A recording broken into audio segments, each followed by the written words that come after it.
The modern audience is fuming Cyberpunk Edgerunners 2 for catering to anime fans and quote-unquote grifters. Let's get it. Hey, what's up guys, Riff here. So in this video I'm going to be talking about the previews for the second season of Cyberpunk Edgerunners. This anime and its characters, both old and new, are greatly upsetting the modern audience on... Alright, before we can continue, I watched the trailer for Cyberpunk Edgerunners Season 2, and not gonna lie, it's actually kind of cool though, that we get to see more more factions, because in the trailer I pretty much saw like Maelstrom, and you know like how Maelstrom is like actually just focusing on like more gore and also like more cybernetics and stuff, and also the characters are more well written. I don't know, but it's pretty much like the trailer. They look cool, especially for this one. This guy in the middle is kind of goes into the whole cyber psycho type of thing, which definitely we need more on Twitter. It's very cool. Who are not only crashing out and slandering random Twitter users making objectively correct observations about this series and its characters, but they're even crashing out on the studio who created them, saying, I know better than the creators of these characters themselves. So as you can see, the official account for Cyberpunk Edgerunners is releasing some previews, and I thought it'd be very prudent to enter this discussion, this display of madness today, with this post right here. Really simple one about the character Lucy, where we have some quotes from writers of the show saying Lucy was a very difficult character to write, yada yada yada. And here's one of the quotes that went viral, saying you can tell because she gets lobotomized from NPDG into a housewife halfway through the series. Yeah, the worst thing that could ever happen to the modern audience is seeing a female character fall in love with a male character. Yeah, how could they wrote a strong female character of falling in love? It's the most hideous crime that ever been visualized in an anime. Yeah. Falling in love in an anime? No. Fuck what the authors or the director's intentions of the character, and we just go with our own headcanons. Yeah, we know better than the authors or the directors. Character, but here's a good response saying she was never a manic pixie dream girl. The beginning was her using David. The middle was her coming to like David. She was traumatized the whole time. Did you watch with your eyes closed? I mean, I would assume they didn't watch at all, or at least their delusions in their head are so strong it wouldn't allow them to see the reality in front of them. But who's not included in the second season? It appears that Rebecca is not coming back, which would make a lot of sense based on the... I mean, for sure, what happens to Rebecca in the last episode of Edgerunners?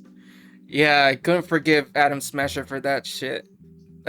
Every time I open a new save in Cyberpunk, and if I do the the ending where what is it, Fear the Reaper ending, where you just have to storm in Arasaka HQ all by yourself without having any help with other factions. Yeah, every time I defeat Adam Smasher, I always use guts. First season, but yes, Rebecca will not be in the second season of this anime, and people are making some observations based on her and one of the new characters, saying season 1 includes a lolly, season 2 includes a shota. What did Studio Trigger mean by this? And the definition used here seems very applicable to these characters, especially when it comes to Rebecca, because she is in fact a lolly character confirmed by Studio Trigger themselves. I mean, she fits the aesthetic. It has nothing to do with age. It's just being short, petite, and having related aesthetics. That's all it is. Yeah, but at the same time, this quote unquote modern audience, in their eyes, petite women doesn't exist. So if everyone thinks that, like, oh my god, if like they no, no like they think that if you love like petite women, they would just straight up call you a PDF. Like, crazy how they sounds. Despite all the misinformation on Twitter about the term, that's what it actually is. But here's the response in the quotes from the normal people when presented with this tweet right here. Hashtag kill rock solid, referring to the original poster here. Not very nice. Here's another very sane person saying, stick some iron in your mouth and pull the trigger. Okay, good reference. Here's another person saying, yeah, well, you can also give up your right to live, you filthy piece of crap predator that everyone hates. Well, besides the projection, but you can also see here, translated from French, this post has gone international. Mr. Worldwide over here is making everyone upset with this post. But you can see another quote saying, I thought this guy was just a wanker. He is a predator as well. So you're seeing a lot of this, and here's one quote that's going to really lead us into the next section here. This user says, if I see one more effing half-witted grifter call Rebecca a lolly, I will crash the F out. She's in her 20s and chromed to the effing teeth. She's not a kid. Well, yeah, like, how would, like, okay, if you're talking like in universe, how would was it like the Moxies, like the Moxie girls, would ever let a kid join their ranks? Like, you know how the Moxies look like? Like, they have their own bar, which is for adults. So it will be a no-brainer that they would allow Rebecca to be in their ranks. Like, what are we talking? And at the same time, like, yeah, either tourists or grifters, like, they don't even learn. They never learn. I'm glad you're starting to understand the definition you're denying to this character. You just described a lolly character. Also, very ironic that a furry account doesn't understand what a lolly is, but I'm sure will defend their right to consume all their furry related content. But calling someone a grifter over this is hilarious, because what are you going to call Studio Trigger a bunch of grifters too? Because they outright said the lolly must stay, referring to Rebecca and their choice to include her in the first season of the anime. This is from the studio. Okay, this is from the studio that created the anime.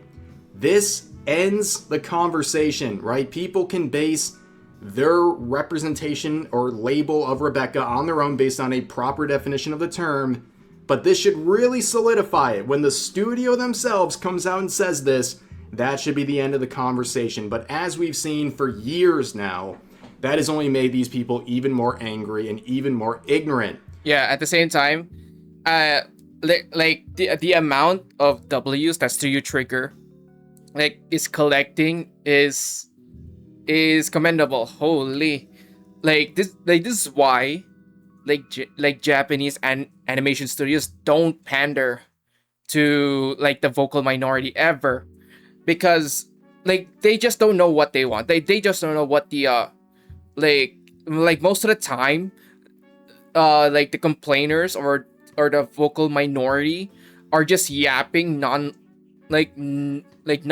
They just spewing hot magma. They're spewing poison that either be they will just add more damage if the studios would actually pander to these idiots. So good for Studio Trigger that they keep Rebecca as it is, because we all love Rebecca. Rebecca is a good character, good personalities, and sad to see that her story came to an end. Fighting Adam Smasher, rest in peace. But yeah, good for Studio Trigger, and also for other animation studios in Japan, as well as for keeping the integrity and not bending the knee.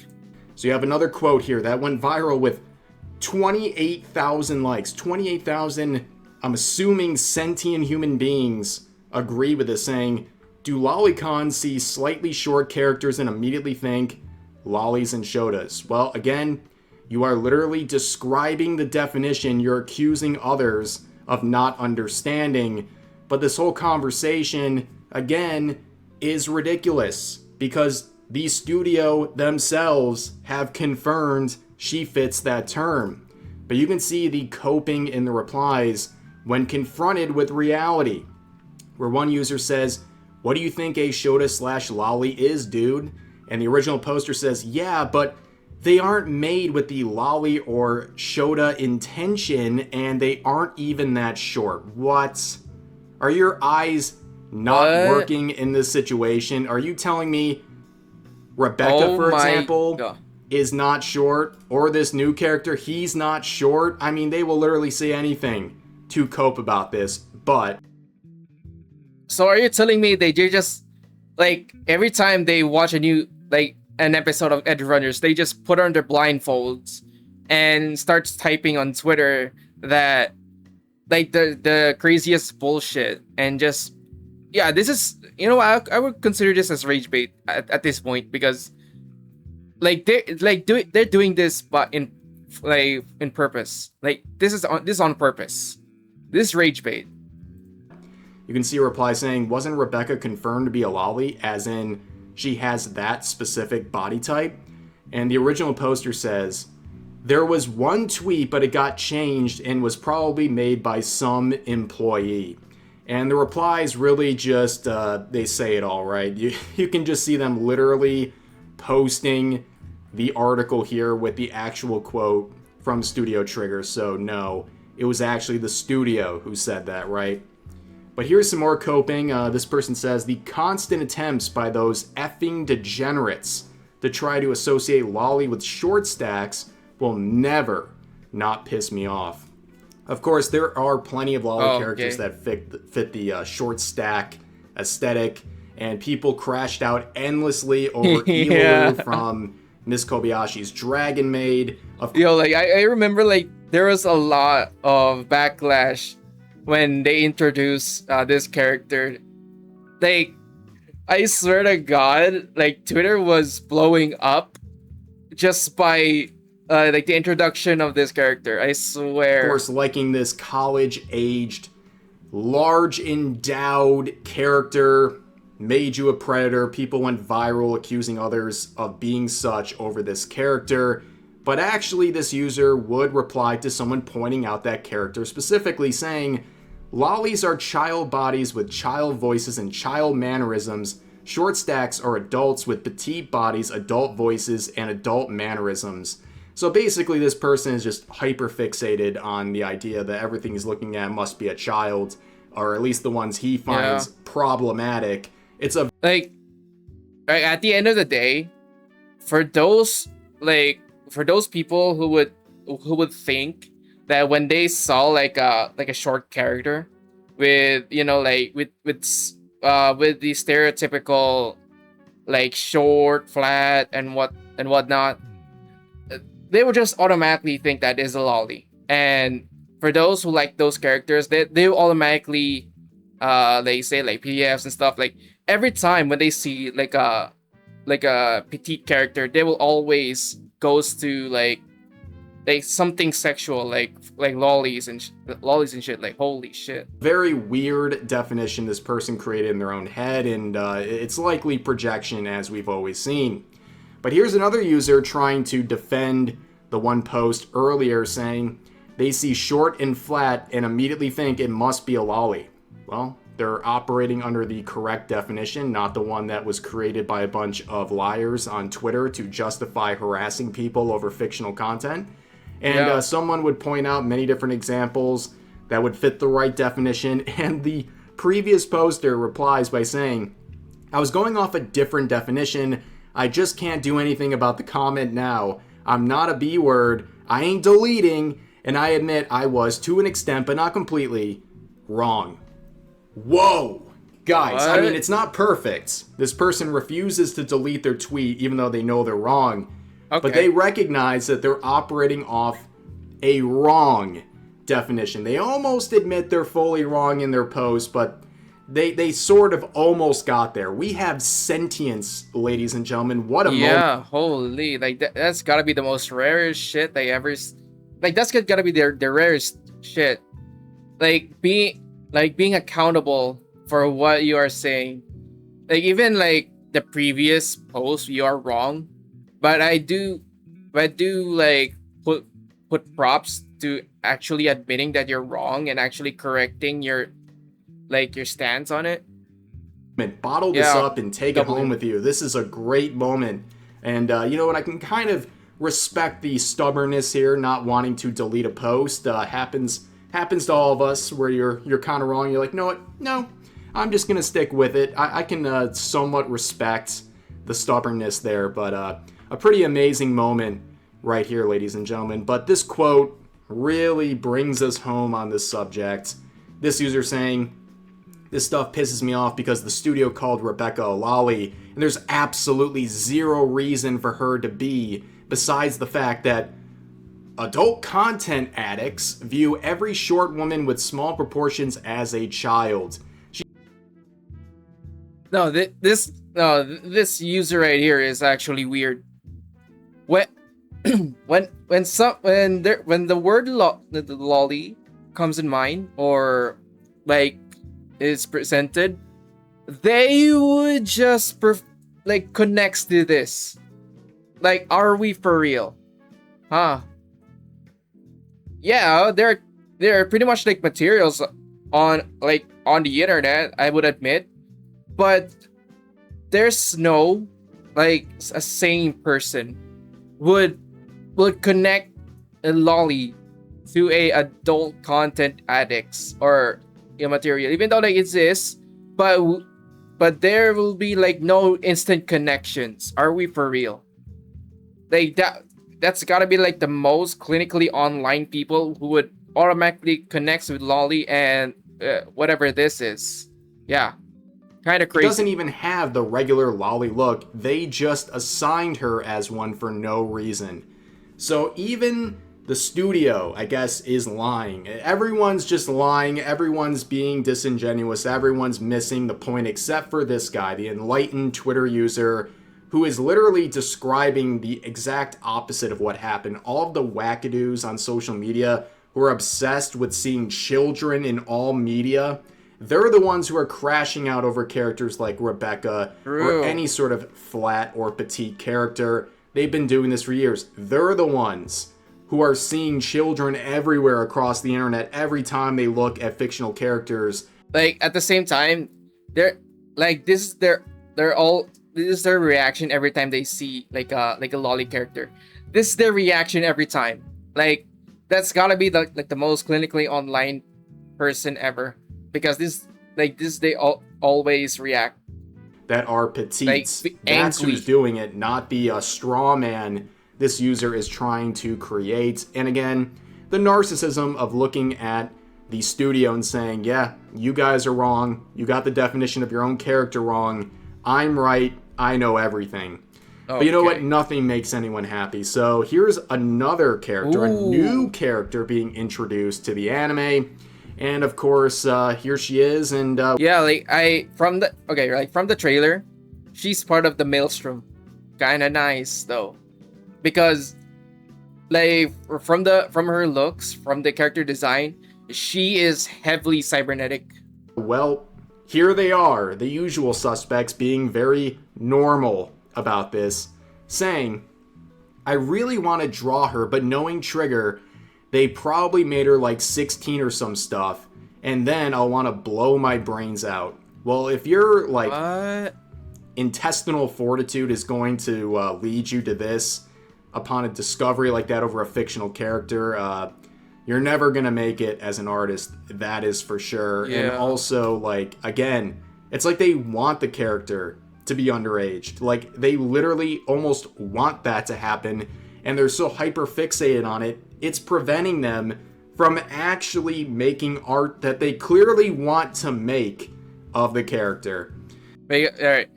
From this user right here, you definitely know like they are like a NSW artist.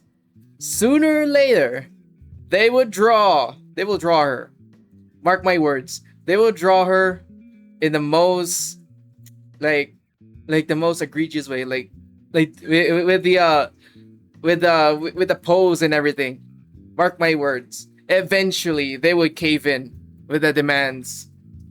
Making art that they clearly want to make of the character.